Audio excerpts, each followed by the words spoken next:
Hockey Inside Out, presented to you by the Montreal Gazette.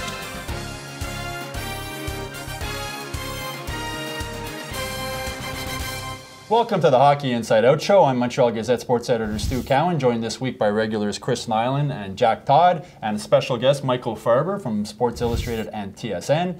Chris, it was another sad week for the Canadiens family with Claude Ruel passing away at age 76. For a generation of Canadiens fans who don't know who Claude Ruel was or the man, what would you say to them? Well, he was the ultimate teacher, you know. He took me when I came in here and, you know, I had a lot of rough spots in my game, and he got the sandpaper out and smoothed them off. He really helped me with my game. He was the guy who was responsible for me getting where I got in the NHL. He worked with me day in and day out on pass and shoot and skating. Every fundamental skill you need in this game, he worked on me with, and he made it so enjoyable to do, you know. Always call me Yankee boy, Yankee boy. Come on, just jump on your leg, Yankee boy. Shoot the puck, Yankee boy. He constantly drilled it into me, and you know, he was fun to work with. Like, any coach can send you over and back and skate without a puck and, you know, do laps and stuff like that, but he always involved the puck, and he made it fun. And I got the opportunity to see him at Jean Beliveau's wake, and I gave him a big hug and told him I loved him and how much he meant to me and how much he was responsible for my career. And he said, "Yankee boy, you did it, Yankee boy." He would never take any credit, you know, and he was the one man who really had the biggest impact on me in my career. Michael, you remember watching Claude Ruel work out players, you were saying. Well, when players were injured and then trying to get back in the lineup, they had to go to Camp Ruel. And this isn't the age when players were great physical specimens. And they hated being injured because they would have much rather been at practice than working with Claude Ruel. I also remember Claude for his uncertain grasp of the English language, if we could call it that. There was a story, perhaps apocryphal, that he was in a coffee shop in the States somewhere and he ordered breakfast and asked for 2 eggs, side by each, and a pair of toast. Well, the old one is 2-on-1, each man take a guy. And then the one he had with me, it was funny, we were talking once, he said, "I used to play hockey in Fling Flong with Forbes Kennedy," and it was so funny. Just a sweetheart, a wonderful guy. I absolutely love and adore him. The Journal de Montréal ran a picture after his passing of Claude Ruel holding a press conference, sitting in the hot tub in the locker room. Jack, you're not going to see that these days. We need those days back, you know.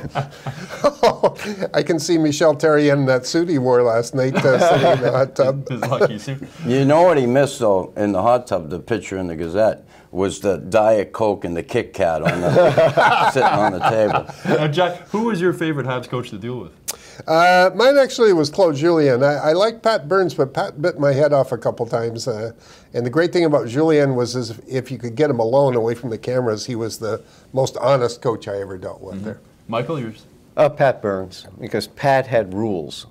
Beat guys outside, columnists inside. So I got into his office, Red Fisher, of course, Réjean Tremblay, Bertrand Raymond. Remember, there was an AIDS doctor in Montreal, Réjean Thomas, who had a patient who died of AIDS. And in a press conference, he announced that she'd had relations with 40 NHL players. And this was a big deal at the time, and I went in to talk to Pat about it, and I'm in his office, maybe 10 minutes, and I got nothing. And I'm literally about to get out of my seat and say, "Thanks, Pat." He says, "Oh, yeah," and I told Gaetan Lefebvre, the trainer, to put condoms in the training room. And I don't want these guys using them as water balloons either. This is a serious subject. Pat knew I didn't have what I needed. He was going to make sure, before I left his office, I had a column. After the game the other night, Jessica Rusnak, who's been on the show here before, asked Michel Therrien if that was his lucky suit, that 1930s sort of gangsters thing. Is this a lucky team, Chris, the way the Habs just... Every team needs to have some luck. Yeah. But this team certainly is a team, I believe, that just doesn't quit, and they keep pushing it, and they push the pace. Again, we see them fall behind first period. They don't have good first periods. I think that's getting better as of late, by the way. But they're always there at the finish, just like last night against Philadelphia. They stick with it. They don't panic. The good thing about it, I believe, is that come playoff time, they're so used to playing in these close games. It's like it's so familiar to them that I think it'll be a good thing. And I don't think you'll see that problem of them not being ready come playoff time for first periods. Michael, have they maybe taken on Carey Price's demeanor a bit? They don't panic? Yeah, I think they have a very high panic threshold, and that's the one similarity I see with the '93 team. With Patrick Waugh, they won a lot of the overtime games, lost the first one, then won 10 straight in the playoffs. They seem to be very comfortable in what should be uncomfortable situations, plus they're getting great goaltending. And Lars Eller the other night mentioned another reason, which is obvious that, I don't know, for some reason it hadn't occurred to me why they're so good in the third period. They skate really hard. They're very fast. Teams get tired. In the third period, they cash in. Michel Therrien said after the game, he said, this is a group of guys who refuse to lose. That's sort of like your '86 Stanley Cup team. Yeah, I was kind of, you know, well, when we got in the playoffs, because the stretch going into the playoffs, we were losing. We weren't playing well at all. John Perron couldn't figure that one out most of the week. But we figured it out pretty quick come playoff time. And yeah, refuse to lose or not. You know, the game they played in Boston the other night, I'm telling you, the Canadiens, you could see, talk about the Flying Frenchmen, they had speed that Boston just could not deal with the other night, and it was fun to watch. Now, Dale Weiss, some people have been mocking him being on the first line. Your thoughts, Michael, Dale Weiss is a first liner? If we had this discussion 10 days ago, I'd say at the trading deadline, March 2nd, Montreal absolutely needs to go out and get a scoring winger. And last year did in Thomas Vanek, who had a couple of moments, but he was never fully engaged in what was going on here. And we all knew he was going to Minnesota for the 15-16 season. It worked very well for Los Angeles because you got Gaborik to play with Kopitar and they won a Stanley Cup. I'm not sure. Sometimes things work so well, and Chris can speak to this better than me, that you don't want to mess with what you have, but this team does need some more scoring at some point. Where it comes from, I don't know. We'll be right back after a short break, and we'll talk about what the Canadiens should do before the trade deadline.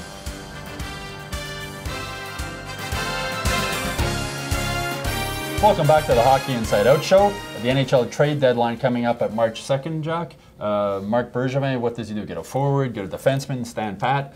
I think you have to look up front first. I mean, if you have a top 4D somewhere somebody's giving away, okay, but I don't like Antoine Vermette. I know he's at the top of the list, a lot of people have. I think he's going to be fairly pricey. And the problem to me with him is he's getting those first-line power play minutes right now, and he isn't. I saw a stat breakdown with him and Eller, and Eller actually has better numbers based on, you know, time on the ice, power play situations, things like that. If I could target somebody, I would go after Wayne Simmons. That is the player to me they need. You know, Montreal and 28 other teams. Oh, I know. So, but to me, what they need is that big guy with a little bit of an edge who can score more than, you know, if the Flyers were offering Giroux and Simmons, I'd take Simmons for this team. And I think they're that close. A Wayne Simmons type player could just about put them over at this point. Vermette's an interesting case because he's good on draws, around 57%, and clearly if you're not playing Malhotra, it's nice to have a guy in your lineup who's a consistent winner of faceoffs, but he has 5 even strength goals this year. He's playing Plek minutes, about 19 a game. He is, as Jack points out, getting all this power play time. I don't really see it, and it is going to cost a first rounder and maybe another prospect. I don't understand why there's this great interest, especially for a team that, for the looks of it, needs a winger more than the centerman right now. Now, Chris, the Evander Kane saga goes on. If you're Marc Bergevin, do you take a risk on this kid? Geez, I don't know. I mean, you look into it, but you're still going to have to give up quite a bit. And you want to mess with your core players you have here and all the good things going on, taking a chance on a guy that might come in here and when his diaper gets wet, he gets all pissed off. So, or when it gets thrown in the shower. Yeah. So, no, yeah, I don't. That's a tough one. I think I'd stay away from it. I would do that. That tendency, a lot of teams have, a lot of GMs, oh, we're the organization that can turn this guy around.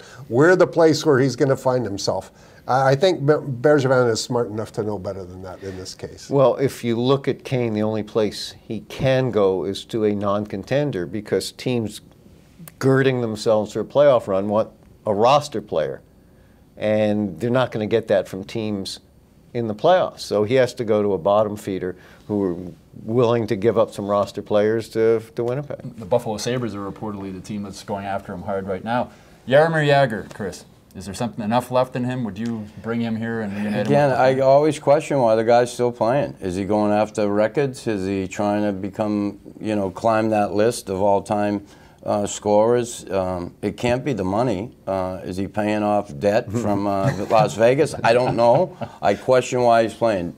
Does he want to win a Stanley Cup again? Is that it? And listen, I want people here that really want to win. I question his motives. Mike, he didn't have a big impact in Boston when he played in the playoffs there. Well, they got to the final with him, so let's give him that. But he played 22 playoff games that year.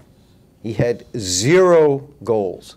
Let me repeat that, 0 goals. He had 10 assists. I think if you took Claude Julien to dinner again, Jack, and fed him a bunch of drinks, he would say that Jagr necessarily wasn't a big part of what they were doing and maybe didn't like having him around. And there's a certain deference. I mean, Jagr needs certain things as a player, and I'm not sure Montreal can give him that. I mean, people in this city are not happy at Parenteau's speed. I mean, Jagr takes it down one other notch. And on the power play, where he might have some value because he's magic. I mean, his hands are terrific. And he's got this Jennifer Lopez derriere. and he can protect the puck, and he can do all of those things. But when he was playing in New York, when he was still a very effective player, Tom Rennie had to remind the players that puck doesn't have to go to Jagr every time. You can pass it to him, but it's not. It can be official without Jagr touching the puck. So the players tend to defer to one of the all-time greats in the game. And two about him, I'll second that with the no goals. When you get into playoff hockey, it's so different than playing this regular season, as we know. He can cruise through some games and get his points during the regular season, but come playoff time, when it gets cranked up, things get a lot tougher out there, and maybe that's why he had no goals. Well, he has 11 goals this season, 9 even strength. That's the same number of even strength goals as Dale Weiss has for the Canadiens, so that's something that Canadian fans can think about. David Desharnais, third star of the NHL last week, scores the winning goal. It's a perseverance story with this. I take credit for this because it was right after Claude Ruel and Chris Nilan. Exactly. I wrote that he should know you couldn't win with him as your first line center, and was within a week after that he was a third line winger.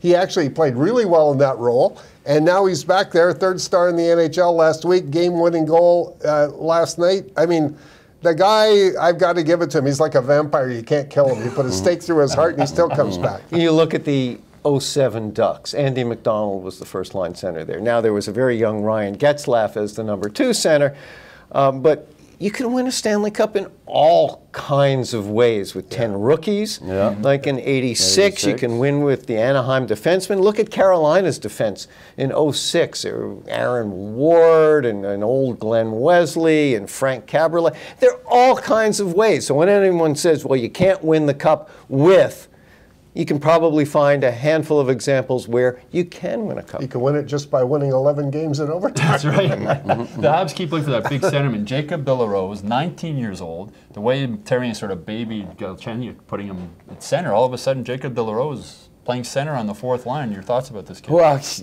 this is the type of player moving forward that the Canadiens got to draft. Guys with this size that can actually carry the puck up the ice and do some things with it. I think he's a breath of fresh air, and he's one of those players that you're going to need come playoff time. He got that size. He'll go to the corners. He'll go to the net. Much like Seacatch. Seacatch isn't all that as big as him, but boy, he goes to the tough areas and he plays. I think they got a good future here, and they're in the right direction. Bergevin, you got to give him credit. He's sticking to his game plan, and he wants to build this team through the draft. And we have to be patient while they're on, first in the East? Well, after the Philadelphia game, Michel Therrien said about Delarose, says he did not disappoint me at all. He's a smart player for his age. And he's big, and he's got a bit of attitude. I keep saying, I hope Don Cherry is watching, because this is a Swede with attitude and size and skills. When they first called him up, he wasn't tearing things up in Hamilton. I thought, well, maybe it's a little early. It doesn't look early at all. I thought last night against Philadelphia he played his best game yet. He looks very comfortable out there. Great move. That's it for this week's show of Hockey Inside Out. We'll see you again next week.